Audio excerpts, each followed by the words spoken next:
সারা দেশে প্রার্থনার মধ্য দিয়ে শুরু হয়েছে বড়দিনের আনুষ্ঠানিকতা। দেশের সব গির্জা সাজানো হয়েছে বর্ণিল সাজে। রাতের প্রার্থনায় যীশু খ্রিস্টের সত্য ও ন্যায়ের বার্তা পৌঁছে দিয়েছে। সব মানুষের কল্যাণ ও শান্তির জন্য প্রার্থনা করা হয়। সহকর্মীদের তথ্য ছবিতে প্রতিবেদন।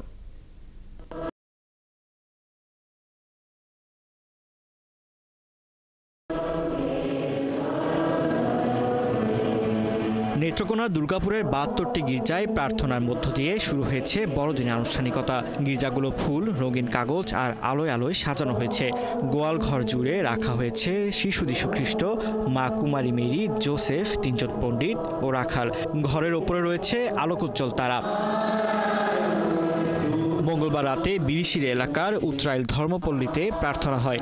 প্রার্থনায় অংশ নিতে রাতে গির্জায় সমবেত হন খ্রিস্ট ধর্মাবলম্বীরা।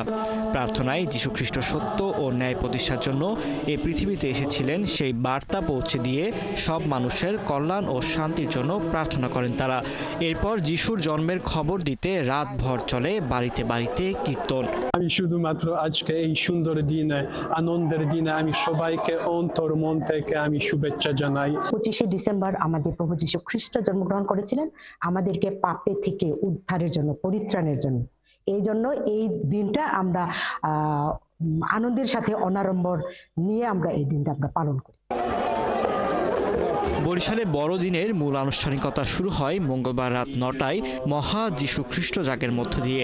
নগরীর প্রতিটি গির্জায় একই সময়ে উপাসনা শুরু হয়। খ্রিস্ট ভক্তদের প্রার্থনা ও সঙ্গীতে গির্জাগুলো মুখর হয়ে ওঠে যীশু বন্দনায়। বরিশালের ১০ উপজেলায় প্রায় ১১০টি চার্চে বড়দিনের উৎসব চলছে।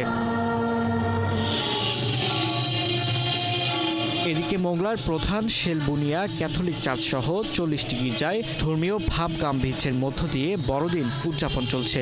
মঙ্গলবার রাতে শেলাবুনিয়ার ক্যাথলিক গির্জায় ধর্মীয় রীতি অনুযায়ী বিশেষ প্রার্থনা হয়। ফারদিন নীরব, ৭১।